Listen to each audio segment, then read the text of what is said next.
substantial. I mean, it's basically what was agreed upon. Hey everyone, my name's Eric. This is Cove Blades. Hope you're all well and having a great day. Recently, we received this sushi knife, traditionally used for cutting fish or sushi.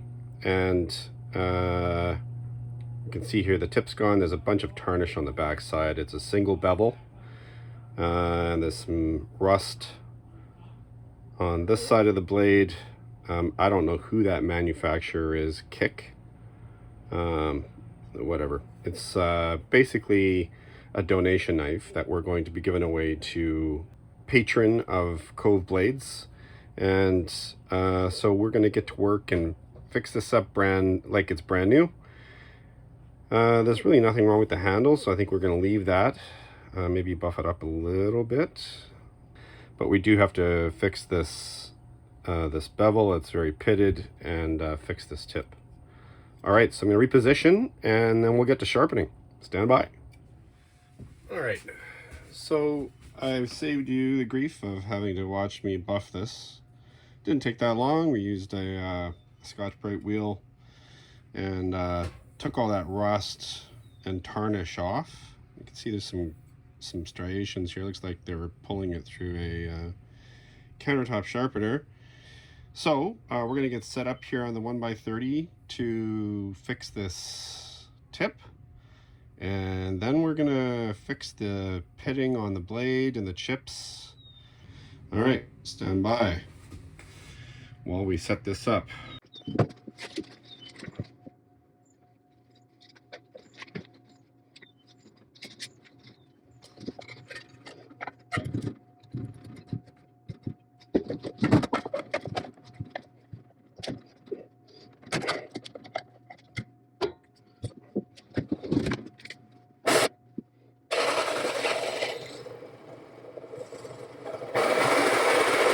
Probably going to get a little loud here, so not going to be doing a whole lot of talking. Basically, I'm going to be taking this tip. I'm going to bring it right back down to the edge here. And this is, get me in camera. I'll bring it right back from here down to here. Just going to draw a little marker line on there. And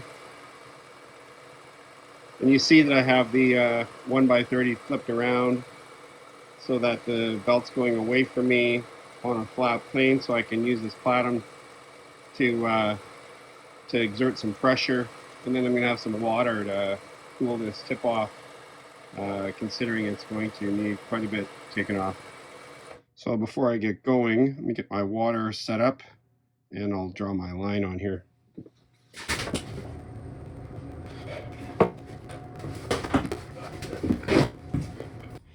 We don't want to be trying to take a tip off with the belt coming towards us. That'd be a bad idea. And having it in the upright position means that you're basically working like this. And that's not super conducive to a safe working environment. So I always like to make sure that I'm working in a way that limits the amount of risk that I have to take when I'm sharpening knives, especially big knives like this, longer knives, kind of hard to maneuver.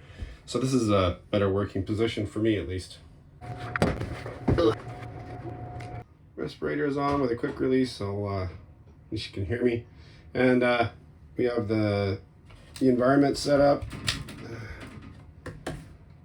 We have our knife handy here. We have our water where our whetstone is soaking as well. So let's get started.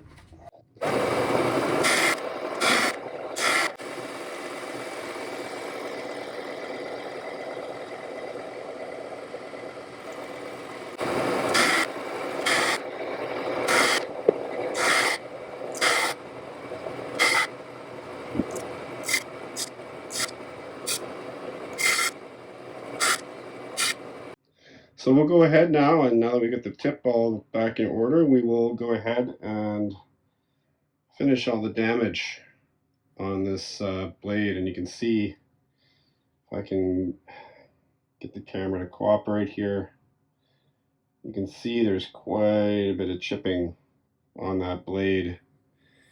And as a matter of fact, what I'll do is take 5 here, and I'll do some.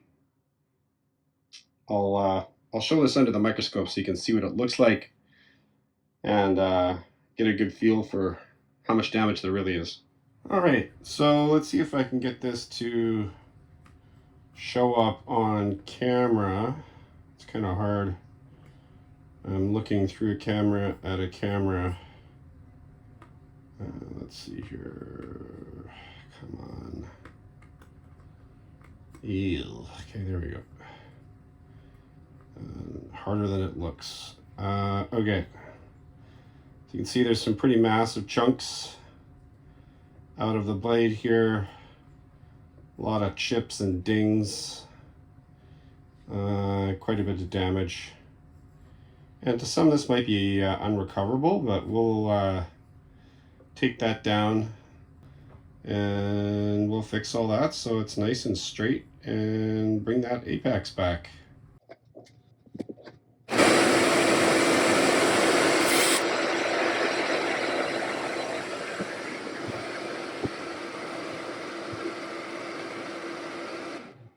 So I probably should explain it to you, like what I'm doing here. So I flip the machine back up. I'm going to go edge leading to take that damage out.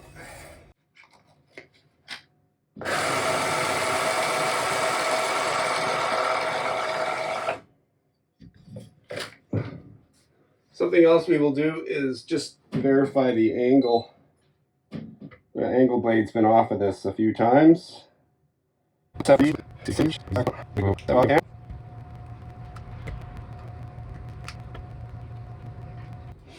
That's 75, pretty much exact.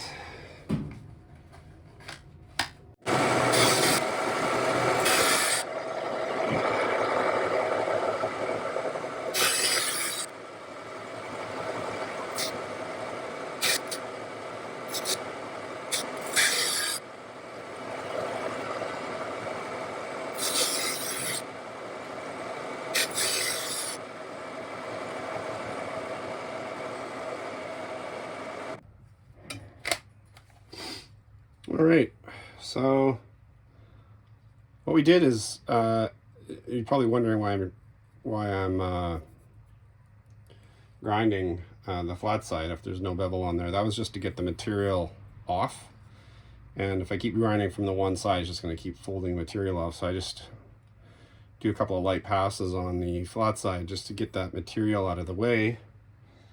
And as you can see, we now have a nice bevel on that side. It has to be refined. I'm going to, this is a 120 Cubitron. I'm going to put on the A30 Trizac to refine that a little bit more.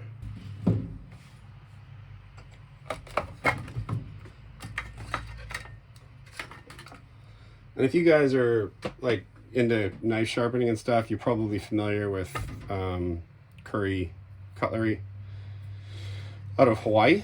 And he has a very similar setup. As a matter of fact, I took a lot of my cues when building these machines from Cliff.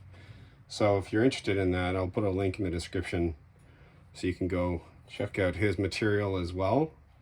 All of these 1x30s that I've built up are basically sewing machine motors with custom wheels from Cliff's inventory. And I've swapped out the 1x30 motors that come with these machines because they're too fast and they're not variable speed, so they just chew through they auger through metal too fast and they end up burning up blades, and you can't get that refined edge. So that's the short story on the machines. I've got 1, 2, 3 of them. I'm waiting for new wheels for this one so I can get it into operation, but apart from that, it's ready to go. And I built these little platforms as well so that they can be flipped on their heads so that we can do the tip work, etc. that you just saw me doing. The other machine down there that is out of view is the serrated edge grinder that I built out of a diamond wheel, and again the same motor. So once we do some serrated knives, I'll pull that out and we can have a look at how that works. So A30 belts. And the one thing that I do a little differently than maybe what you're used to seeing is I have all the dust collection connected to my machines, which goes to the high output shop vac beside me here. And all these machines come with these plates ready to go. So I just bought a couple of adapters online and kind of fitted it for my needs. All right, enough talking.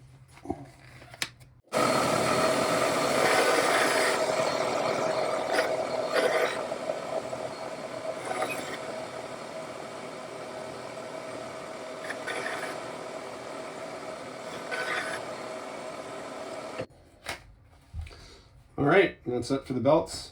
So I'll get situated again over on my other station for my whetstone and I'll be right back. Actually, before I go ahead and take a look at the blade on this, I think I'm going to run this on the leather strop and get some of this remaining burr off.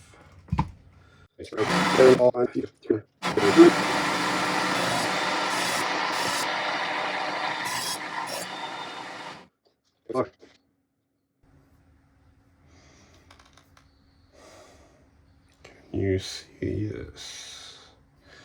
See, we twist this up here like that. There we go.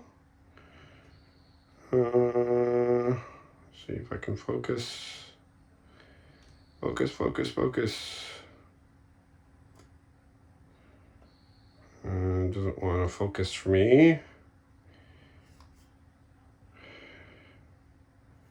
So there you go. All that damage is gone. There's still a little bit of schmutz on there, probably leather bits. But you can see it's nice and straight. What's this? That looks pretty good to me. I've come to the dramatic conclusion that I'm not a very good whetstone guy. And I can do a far better job using belts. So I ran this on the Trizac belt a couple more times and it's razor sharp. It's not going to disappoint anyone. So this is a giveaway knife and I think whoever ends up with this will be very happy. So if you're into that kind of thing and you want this blade for yourself, all you have to do is become a Code Blade customer and we'll be drawing for this knife in June. There'll be more coming as well. There's a couple of other Japanese knives and a whole bunch of kitchen knives that we'll be giving away. I know I get a kick out of watching stuff like this, so hopefully you guys do too. And we'll see you on the next one. Code Blade's out. Substantial. I mean, it's basically what was agreed upon.